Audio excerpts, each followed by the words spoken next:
everybody. Uh, Thanks for joining us. My name is Jonathan Dover, and I'm here with Michelle Miners.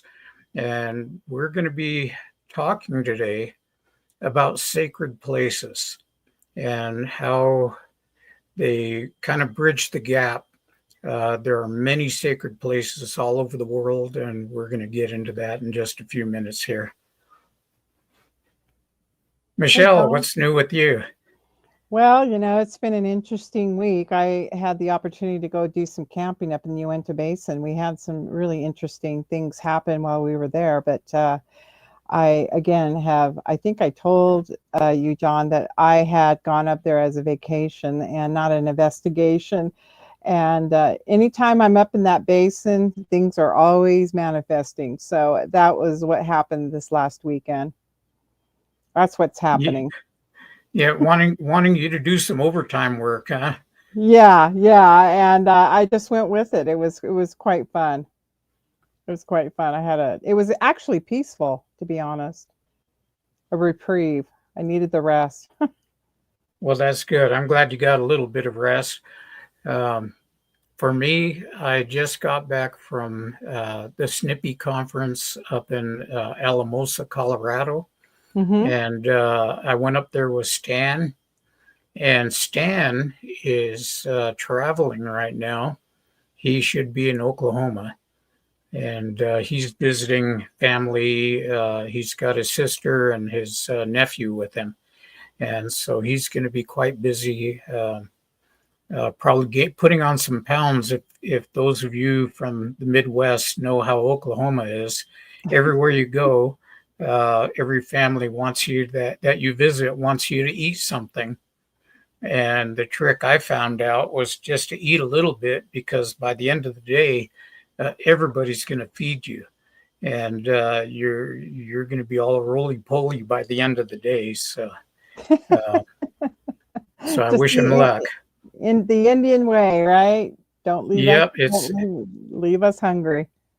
definitely the native way. Only they'll serve you pork chops and biscuits and gravy and just all kinds of uh, heavy foods, and and it's not polite to say no, That's and right. soda pop with everything. So The sugar intake as well. yeah, gotta have that sugar. Well, John, it's an interesting subject matter. We're going to talk about sacred places where the paranormal world can manifest. I did tell you a little bit about me being at Uinta Basin and how it manifests. And if we're open to that, things will just show up. And apparently, as paranormal rangers, we are being manifested to all the time. Would you like to share a story or anything like that? Or Would I like to share a story? Oh boy.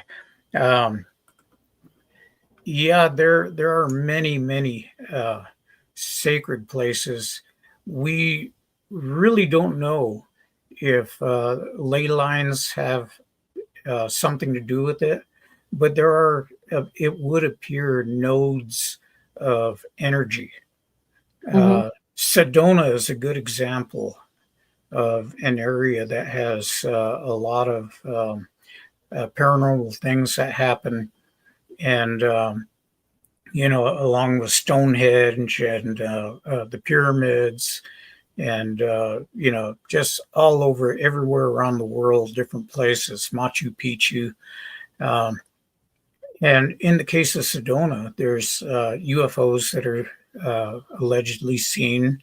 Uh, there are vortexes Mhm. that are there, and I can tell you from personal experience, I've known of people that go in there, and they'll be hiking a trail, and suddenly they'll get dizzy and literally have to sit down on the trail, or in one case even just lost consciousness and had a headache the rest of the day. So now they, I believe they wear organite or something like that to help Mhm. counteract those frequencies and energies that are there. so it doesn't affect them as much. And I know some of them that won't even go back there anymore. But there are areas like that that have that kind of energy. Um, and of course, Skinwalker Ranch is another one. I was recently up there, and that area is just full of different things going on all the time. It would seem, and sometimes it's quiet, other times it's very active, and there's no way to tell from day to day what you're going to get and what's going to present itself to you. Yeah, absolutely. Well, here's what an interesting thing happened. I traveled up to Colorado, Boulder, and did a taping with George Norrie, and for the Gaia television show that will air probably in about a couple of months. I was checking into my hotel, and that hotel's been around for quite a time, and it was a beautiful hotel. It was a 4-star. They do everything to the nines. What was really interesting is my key wouldn't work in my room the second time around, and I went down and exchanged some keys. And when I came back up, I was swiping my key to see if it worked, and it didn't.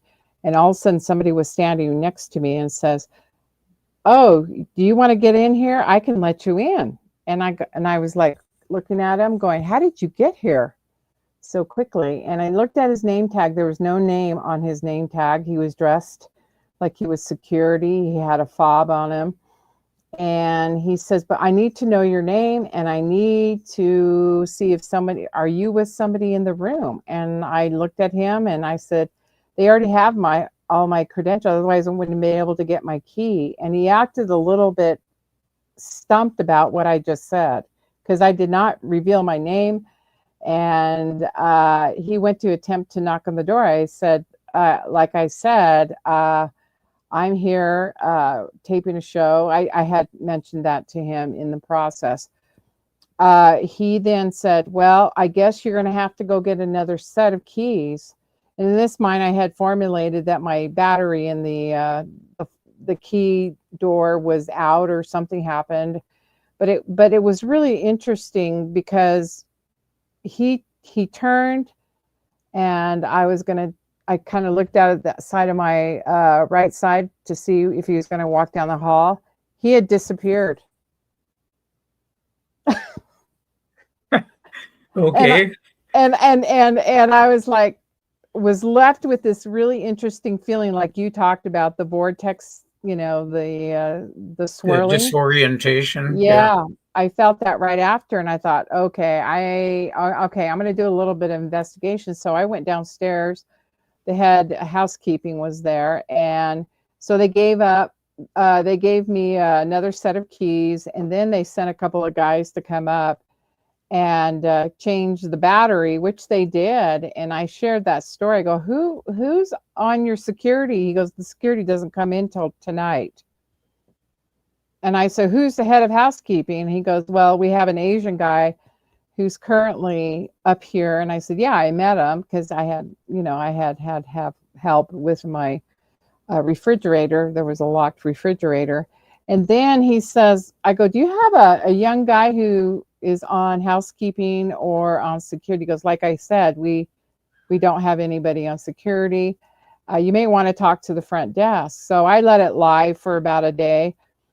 And I thought I did some more investigating, and I went down the next day and I talked to the head manager at the front desk, and I said, "Hey, when does I'm going to repeat the questions I had done to maintenance." And I said, who was on your security last night?" And they said, we don't disclose that, ma'am." And I said, "Do you have a guy and he's young?" And he goes, "No, our gentleman is a little bit older." And they don't come in until later in the evening. And I said, "Well, who is head of housekeeping?" And then they said it was an Asian gentleman. And I said, "Do you have a young guy that works housekeeping?" I go, "He was dressed in the uniform and everything." They go, "No, ma'am, we don't have him." And he looks at me, he goes, "You had a paranormal moment, didn't you?" He goes, Yeah. can you write that on the Yelp? And I said, no, sir. I said, then you'll have no patrons coming to check into your hotel. So he says that's a story to be told. So that's what happened. That's it. And sometimes our sacred places are places that we stay. Oh yeah. Yeah. Mm-hmm. Stan and I were in 2014. Were invited to the very first paranormal conference in Stirling, Scotland, Yeah. and so we got to go over there. We spent about a week. We spoke at Stirling for the Stirling Paranormal Festival. Mm-hmm. Then we spoke at Loch Lomond for the Park Service, and then we spoke at Glasgow. And when we were at Stirling, we stayed in an, I would say it's probably 1820 or 1830s house Mm-hmm. that was set up as a bed and breakfast. So it had lots of rooms in there, and you could tell it was really, really old, Mm-hmm. but they had refurbished it and everything else. And so, we're in this very, very old building, and there was a whole street full of them that were all these bed and breakfast places. And so we were shown to our room. They gave us a little bitty room with a bathroom, and all I remember is the showers were so small you had to squeeze in there, and you could barely move around to shower. But the floor was heated in there, and on a cold day, you just wanted to go in the bathroom and lay on the floor. Ah, that's Uh, great. Love it. the beds were really narrow, almost like being in a boarding school bed. Just this really really narrow bed. And Stan had his on one side, and I had mine. He was over near the door, and I was near the window. Mm-hmm. And so we get back from a long day of walking around the whole town there and taking it all in. And the lights are out, and Stan, that boy can sleep. I'll tell you what. And he's over there laying down. It's dark in the room. You can barely see things, just dark things in the room. And as we're laying there, um, I, what I see is a shadow that stands up from the foot of his bed and walks toward the head of the bed, Mm-hmm. on the door side, and went through the wall. And it's a human figure. Mm-hmm. And so I'm just kind of taking it in, dark shadow on a dark background. And then I hear Stan say, "John, are you still awake?" And I says, "Yeah." And he says, "Something just sat down on the corner of the bed at the Yeah. bottom, and the whole corner of the bed went down." And then he says, "And then it got up again, and the bed went back up." And I says, "Yeah, I saw it get up from the bottom corner of your bed and go toward the head and walk right through the wall." And so the next morning we were having our oh, what did they call it? Our eggs and bangers, Mm-hmm. and which is what they call sausages over there, Right. and our Yeah. hand pressed coffee. And as we were having breakfast, we asked the lady that's running the breakfast place about that thing, and she goes, "Oh yeah." She says, "We have a couple of ghosts around here, and they show up every now and then." And it was just like really nonchalant. It was like, "Oh yeah, no big deal. They're always around here." And so we were just like, "Wow." So that's what we saw. And that we just kind of let it go on, and we didn't see anything else while we were there. But that was a really interesting time that we had. It's really interesting. That experience that you guys have, most people identify as an apparition, but to have somebody in flesh form coming from maybe another dimension is really interesting. Standing there, but a little confused, and he could have been a different timeline. I mean, I'm just assuming here, and uh, but but getting all the facts of my experience in that hotel was a little bit unnerving because I could literally probably have touched him, you know, and when he went to attempt to knock on the door, he stopped himself, which was really interesting too to note. He went like that, and then he pulled back. And so to have somebody in a flesh person like myself and you was a little unnerving. And it's crazy. People have these experiences, and sometimes they don't know what they're dealing with. There's somebody I'm going to be talking to tomorrow that has these consistent things happening in their home, which is their safe place, sacred place, and they don't know how to deal with it. And I told them I can assist them in that process. The thing we need to remember is what's the intent of our hearts. Ask questions. Why are these things happening, first of all?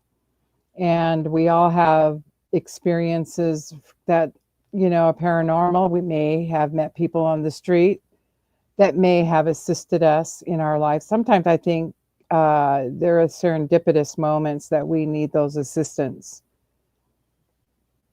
to whatever the dangers or maybe a positive situation that comes out of it. Yeah, the one thing that occurred to me in the case of hauntings, a lot of times the energy that's there when people pass, that energy goes somewhere. Yeah. We know already that energy cannot be destroyed, and it's there, and it can change state, but it can't be destroyed. That's so right. A lot of times what we think, based on what we've seen, is that when people die, especially in violent situations or traumatic situations, those energies attach to inanimate objects, or they attach to geologic features, stone and masonry and that kind of stuff, and they stay there. So, when we're in Window Rock is the capital of the Navajo Nation. It's right on the border of New Mexico and Arizona, and that whole area, from Fort Defiance all the way down to Say Benito, was when this cavalry came out and rounded up Navajos. Just like they're rounding up people today. Only then it was a very, very brutal time, and if people were trying to escape, they were shot, and they were placed on the long walk where they were marching hundreds of miles across the desert landscape, through Santa Fe and through other towns, put on display, and then marched to Bosque Redondo, where they were interred for 4 years. Now, what happened is that a lot of Navajos were killed out of hand. If they couldn't keep up, they were shot, they were bayoneted. And a lot of people that lost their lives there, those energies are still attached to that place.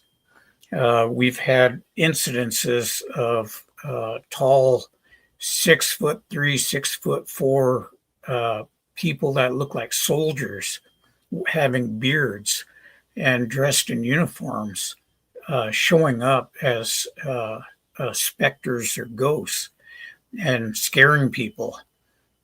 We had one Hmm.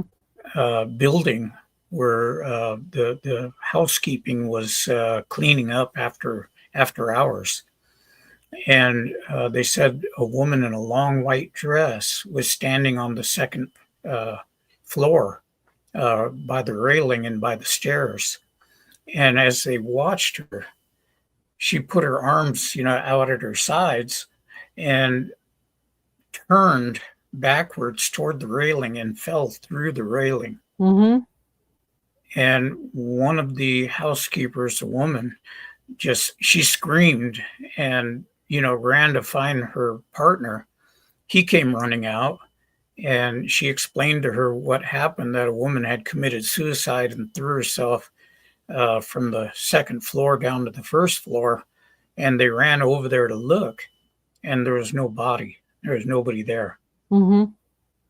And after that, they refused to work at night. So the housekeeping would come in during the afternoon, but they would not work there at night anymore. Hmm. Uh, so that kind of stuff happens on a pretty regular basis. John, I had the opportunity 5 years ago to go to Stonehenge. It was a blustery day there, and it was raining like cats and dogs. And the wind was just blowing, unnerving. But I so wanted to be there. So I attempted to go to the monument, and there is definitely a sacred energy there. And I was fascinated by the Druids and how their homes were. They were thick walls. Obviously, that's a place of ceremony.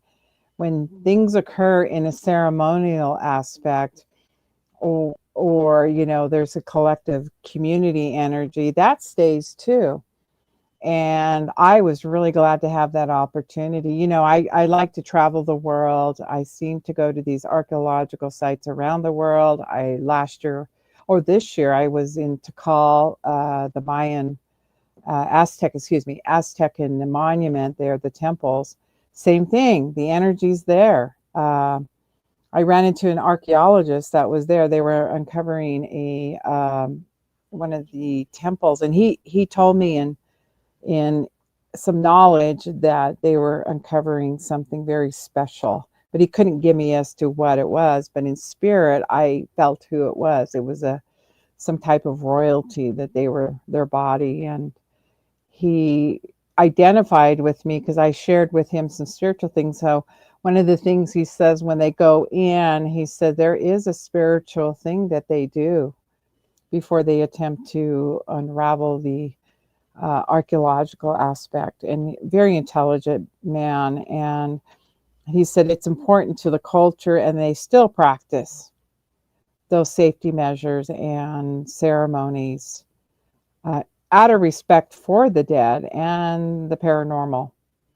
And he was so fascinated, but he had a doctorate degree in archaeology. It was quite interesting to speak with him and some of the community, uh, the young folk. It's one lady, she goes, I always have paranormal moments, and even paranormal healing. She gave us a spice or root. She said this will help you cure yourself, and it helped cure one of my relatives' cancer. So that's a medicine. And she said, but it also bring you closer to the spirit world, meaning that you'll see something possibly in aiding you through the sickness process. So there is a strong sacred resemblance to similar the indigenous people that we belong to and around the world have some of the same manifestations. Yeah, and it seems like it is strong sometimes. Um, a comment was made about the scientific community Mm-hmm. and how they they don't want to see any of the spiritual side. That's all kind of hocus pocus stuff. They want facts. They want only scientific Mm-hmm. evidence. And yet we live in two different worlds. For Native Americans, we live in a spiritual world that we grew up in, and we live in a scientific world that we studied in. And yet there has to be a meeting place between the two because they're Mm-hmm. interrelated. Um, for me in my background, my ancestor was white antelope, and along with medicine sit down, matches woman, um, ghost, some of the other Cheyenne and Arapaho that were at Sand Creek, and white antelope was killed there um, under an American flag and a white flag, Mm-hmm. which the governor of Colorado had told them to fly over their camp when they were attacked. So White Antelope was one of the principal peace chiefs. Mm-hmm. Him and Black Kettle had met with the President of the United States. They both received those big giant peace medals that they wore. And, he was killed there. Mm-hmm. So he was also one of the leaders of the Dog Soldiers, which are a Cheyenne warrior society and considered the toughest of all the warrior societies. On the other side, on my Cheyenne side, my mother's father, Mm-hmm. who I'm named after, his name was Jonathan Redbird. He was supposed to be the arrow keeper. In the Cheyenne tribe, there's two sacred objects. There are the sacred arrows and there's the sacred medicine hat. Mm-hmm. The medicine hat was kind of like a buffalo headdress with horns on it, and the arrows were four sacred arrows. Two of them were hunting arrows, two of them were war arrows. And if these were carried into battle, Mm-hmm. the Cheyenne never lost. But if one of them was left behind and not brought into the battle, the Cheyennes would lose that battle. And he didn't want to be the arrow keeper because you have to understand being an arrow keeper is kind of like um, being a priest. Mm-hmm. You're not allowed to go anywhere. You can't even go to the store. Everybody brings you food. There's a teepee in the back. You care for those arrows 24/7. When they need to be renewed, they come, they bring offerings, they bring, whatever, the materials, and the arrows are rebuilt again. Um, so, this is like a high priesthood position. And he didn't want that. He wanted to travel, he wanted to do other things. So he gave it up and gave it to somebody else. Mm-hmm. Now, we do know that he had a medicine bundle. So we know that he was well steeped in the traditions of possibly being a medicine man for the tribe. And because my mom remembers there was one room in the house that none of the kids were allowed to enter because a medicine bundle was kept in that room. And so that was just how it was. You didn't go in there. And I know of places like that today where there are rooms that contain sacred objects where nobody is allowed to go in there except the people that handle that material. So there is a background in my family, along with my grandfather, who was trained to be a medicine man from a very early age on the Navajo side, Mm-hmm. and he grew up in that from a very early age, learning everything there was to know about being a medicine man. And in his mid-20s, he became a Christian. So his testimony was that I used to be a medicine man, but I'm a Christian now. And later on, he became a Christian Reformed minister and stayed in the ministry most of the rest of his life. So there is definite spiritual side to much of this that really gets overlooked. I like this question here about the ley lines. Let's go back to that he was asking that should be should be investigated a little bit more. So I'm going to talk about Dr. Segala just for a few minutes. Dr. Segala and I did a work up in the Uinta Basin where we studied those ley lines, and we used to think it was the environment that introduced itself to us, that it was manifesting the environment, but generally what we found out, it was us in the environment that it would reveal, whether it's sacred, whether things. So Dr. Segala and I had an experience when we were conducting our experiment there with electromagnetic fields. And what we discovered was anytime we got in an environment where something was going to happen, it became remotely quiet, nothing. You couldn't hear the birds, nature, nothing, traffic, anything. And I felt like I was in a bubble. And I know that on some shows right now, they talk about the bubble. And that's what I felt like we were in. And sometimes that's when things manifest itself, is when you're in the bubble. And it is somewhat, I wouldn't say unnerving, but it's quite different, because you're like nature, everything shuts down. And so a little bit of that 37 parallel where the ley lines intersect is the most active parallel in the earth. And a lot of people like to study the 37th parallel lines of ley lines. So that would be an interesting experience, an investigation and experiment to conduct on this 37th parallel, where so much happens. Is it energy running in and out? I don't know. That's I think that's known as the alien highway. Yeah, it is. It is. What do you know about that?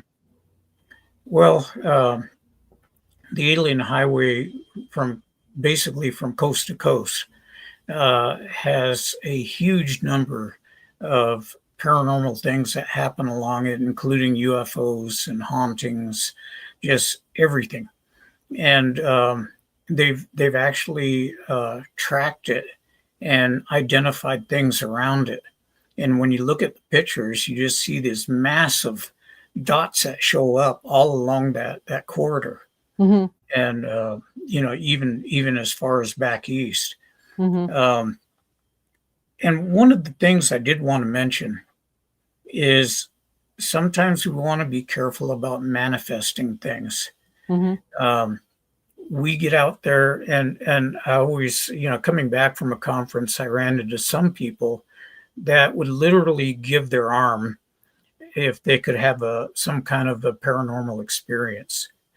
And I've had so many of them that I don't care if I have any more. It's just for a while there, it was really, really a lot of stuff going on when we were doing these investigations for about 11 years. And it just, we were seeing UFOs just when we're traveling. I had one that actually dive bombed the car as I was on my way to Los Angeles, just outside of Ash Fork. And it was this red and blue light that were steady, that were round right next to each other. And it came down over the highway. And the 18-wheeler, about, less than a quarter, maybe 200 yards in front, swerved because they thought this thing was going to hit them. And it went over us, and then we watched it as it banked and went down toward Prescott. And, we were joking about it, saying, well, I guess they know we're going somewhere, so they just wanted to check on us. But one of the things that I do, even now, is like if I go on to Skinwalker Ranch, I'll smoke myself, I'll say my prayers, and ask for protection. And every time I've been there, I felt, and even the last time, I felt literally like there was a invisible bubble around me, Mm-hmm. and nothing could hurt me. Um, it was just really weird. It was a feeling that there was actually a barrier around me, Mm-hmm. like a bubble, Mm-hmm. and there was all kinds of activity, but none of it approached me. So I'm happy that it works, and I'm going to continue with that because I don't need the excitement. Well, it's a protection. It's a prayer that's been honored in your name and your intent, and you manifested that. And there's so much activity. I was there was a gentleman that I had been on a episode with the Travel Weather Channel and the Travel Channel, and he likes to consider him not as a medicine man, but as a medicine practitioner. They're interchangeable. And he says, I'm going to show you the path. He's Ute. And he says, I'm going to show you the path of the skinwalker that runs through. And he was jokingly telling me, you Navajos gave us that curse. And it runs right through his property.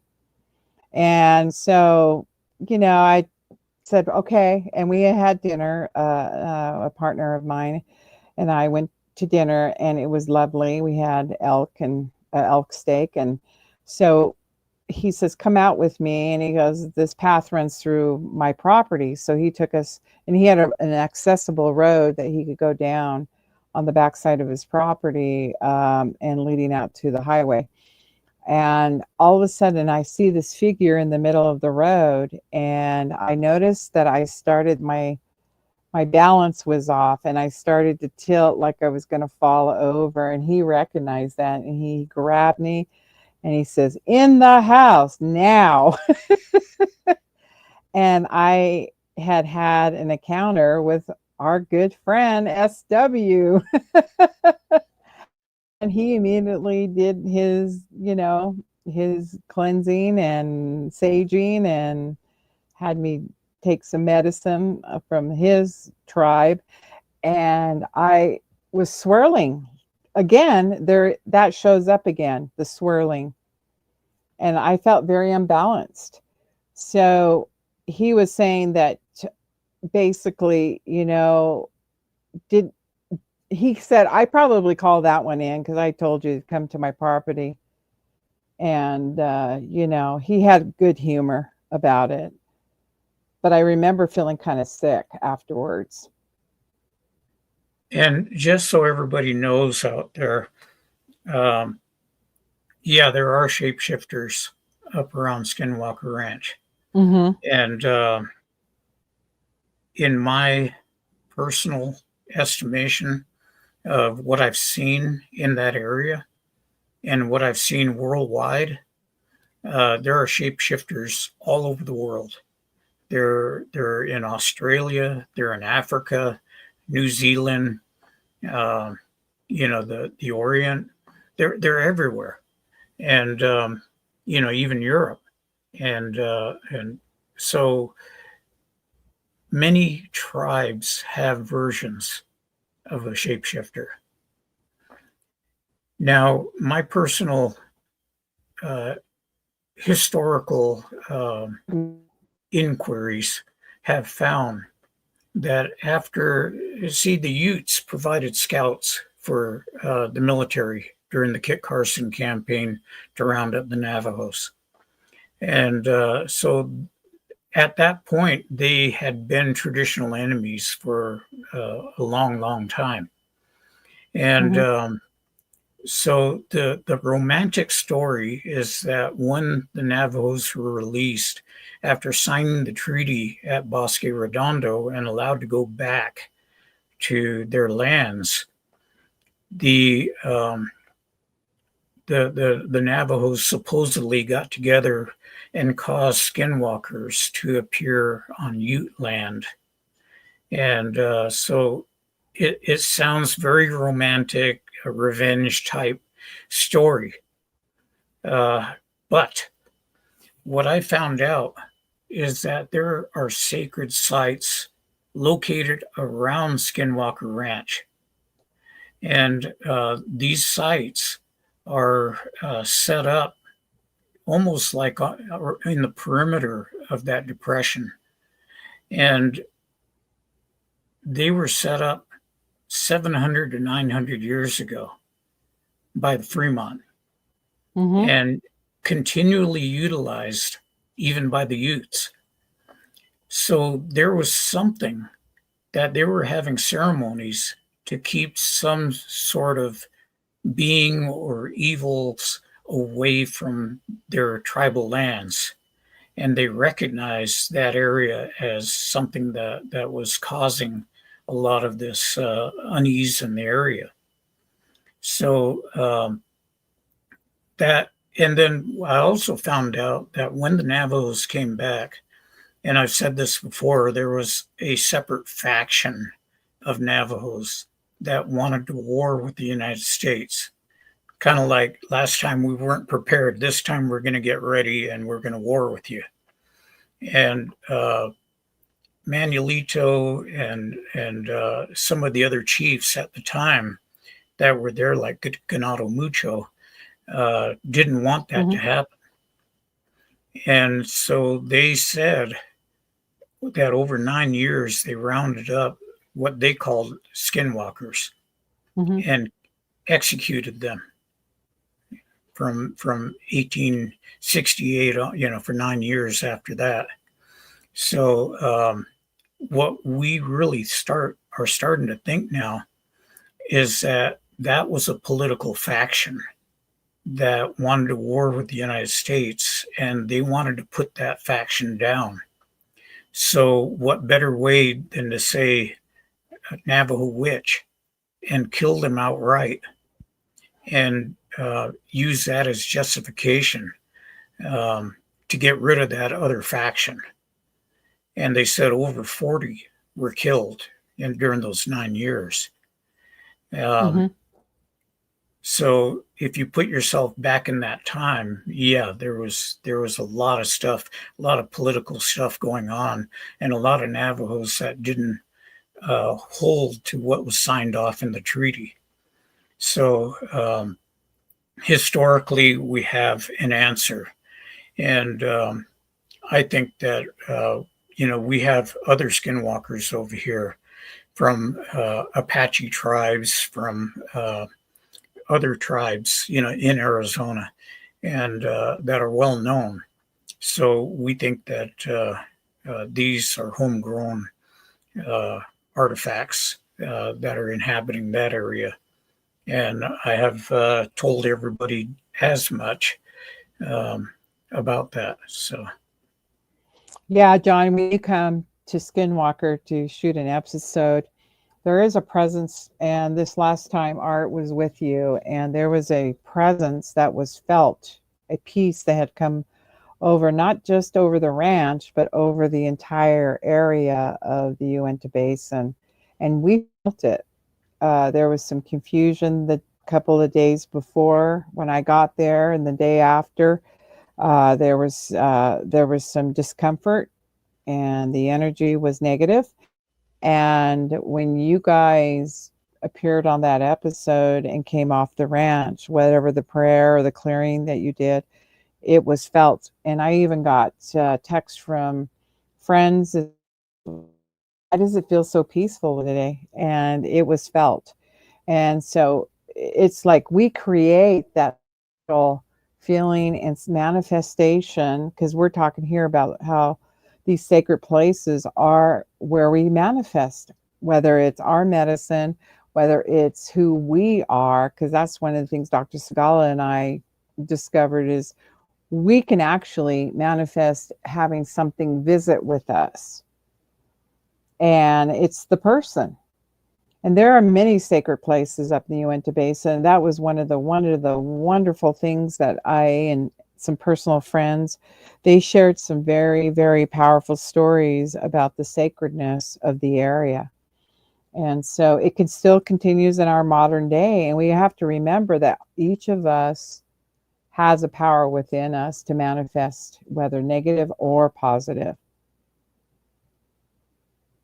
Yeah, and the thing about manifesting stuff, um, I was a law enforcement officer for 31 years. Mm-hmm. 4 of those years, I worked in the city of Winslow, Arizona police. And I ended up as a sergeant over there in charge of a graveyard shift. Mm-hmm. And during that time, I can tell you that when it came to the full moon, you did not talk about it at all. Mm-hmm. Mm-hmm. No officer would mention, oh, there's a full moon tonight, time for the crazies to come out. You didn't say a thing. And as long as you were quiet about it, the night went on and it was just a normal night. But if Mm-hmm. somebody came in and started speaking about it, this is where the term lunatic comes from. Yeah. Some Yep. Yep. and things would go crazy and all kinds of stuff would break loose. Some of the craziest stuff you can imagine. And just strange, weird things were going on, or violent stuff. Mm-hmm. And later on, I found out that there is a reason for it. As you know, there are negative ion generators Mm-hmm. that make it feel just like you feel after a lightning storm, Mm-hmm. because negative ions are good for you. Now, on the other hand, positive ions are bad for you. Mm-hmm. They give you what they call a hyperserotonin effect, which is kind of like getting a cold. Your nose starts running, you start getting migraines or headaches, your sinuses get stuffy, and it can get pretty bad to the point where you're nauseated and ready to throw up.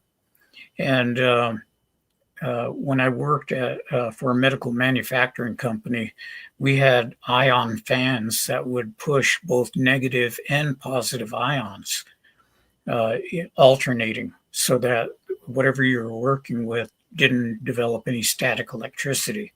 Right. And as you're working there, some of the associates would take this little ion fan, and these little bitty ion fans, only about 8 inches tall and about 5 inches wide and 4 inches deep.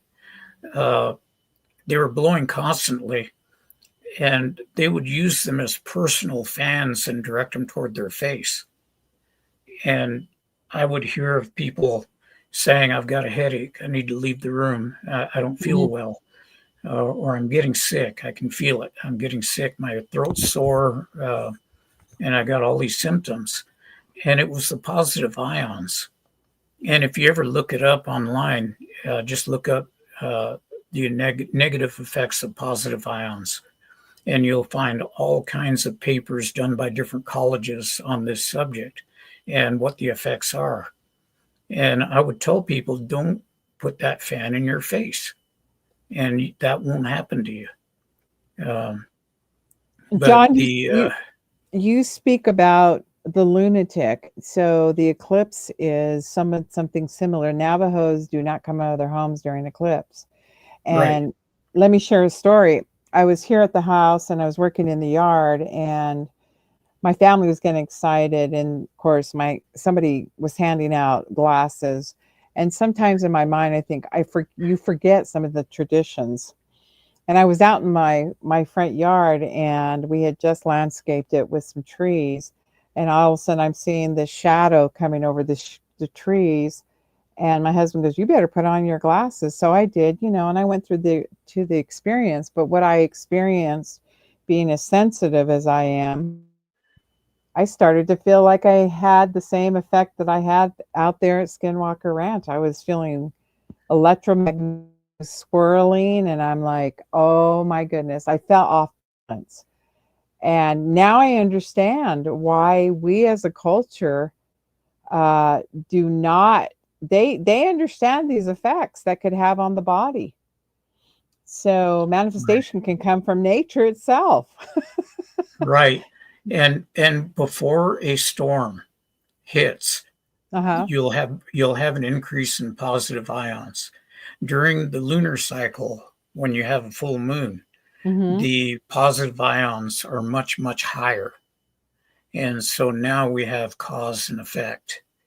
And, so we need to understand this about our bodies and how our environment um, works with those, either with us or against us, and know those times. And there was a good reason for Navajos to say, stay inside and let the Yeah. eclipse happen. Well, the effects of electromagnetic fields, we scientifically understand it today.